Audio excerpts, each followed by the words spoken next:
Hi, everyone. I'm Professor Kathy Giuffre from the Sociology Department at Colorado College.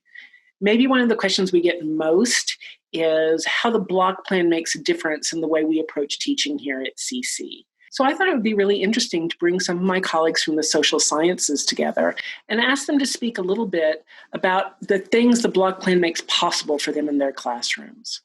So let's start with Professor Coggins from the Political Science Department. Hi. Thanks, Kathy. Thanks for the question. I think it is something that really sets apart CC. And one of the ways that we try to really capitalize on that in the political science department is through symposiums that we do around presidential elections and midterm elections.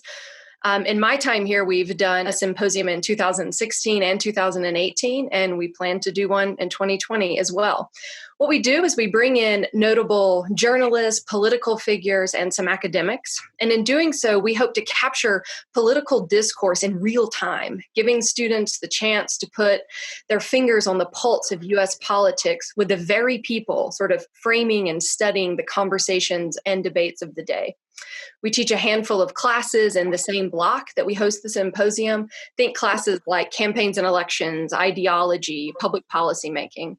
What's really special about these symposiums, though, is that we not only host these figures in big lecture halls with large community crowds, we also have them in our classrooms the next day, and we share meals with them too. Our students sit across from political leaders and journalists and leading academics, and they interrogate their ideas, they push back on their findings, and they comment on their journalistic angles with reckless abandon. Our students have sat on stage with Governor John Kasich in a town hall that they helped organize. They've shared lunch with David Axelrod, who worked for President Obama, as he regaled us with stories, sort of behind the scenes stories from the Oval Office. They've shared a classroom with Jamal and Thomas Edsall of the New York Times and other commentators from CNN. And then they juxtapose these experiences with the academic literature, bringing very real experiences to bear when thinking critically about US politics and political science. So when you're taking one course and only one course at a time, the result is this this intensity of focus and depth of discussion that's hard to find somewhere else. We really highlight that with the symposium experience as well. That's so great, Elizabeth. And that intensity and that focus that Elizabeth sees in her classrooms is something I've experienced in my classroom as well.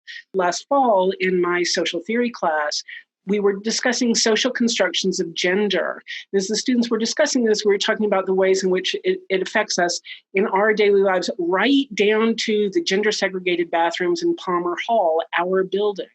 And because we have our time together, we have 3 hours together every single day, the students were able to really translate those discussions into direct action. So the students could discuss the issues, and then they were able to put together a petition for gender-inclusive bathrooms in our part of the building. Overnight, they got over 100 signatures from fellow students in support of this petition. And the next day, we were able to go as a class together and present the petition to the provost. The students were able to discuss with him the issues and why they thought they were important. And I'm really happy to say that when we come back in the fall, the remodel of those bathrooms will be complete, and we'll have gender-inclusive bathrooms on our floor in our building. So that really is putting those ideas into action.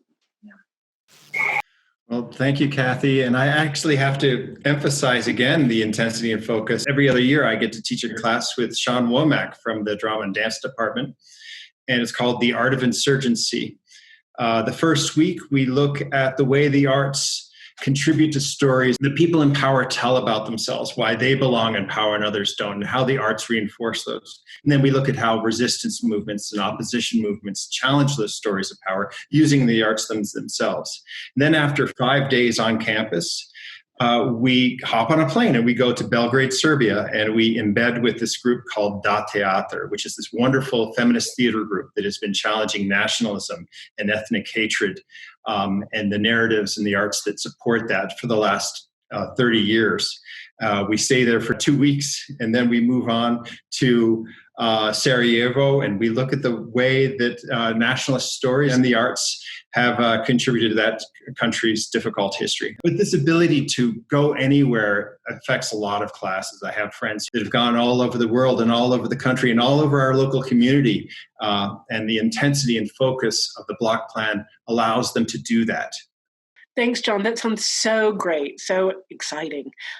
Let's end with Professor Ratchford. Jamal, how does the block plan change the way you teach history? Yes, good afternoon, everyone.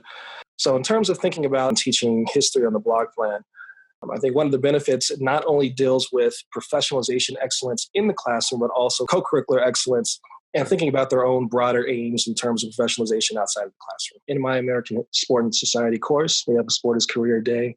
And from that initiative, we've had about 10 students since 2015 that have interned for our local professional soccer team, the Colorado Springs Switchbacks.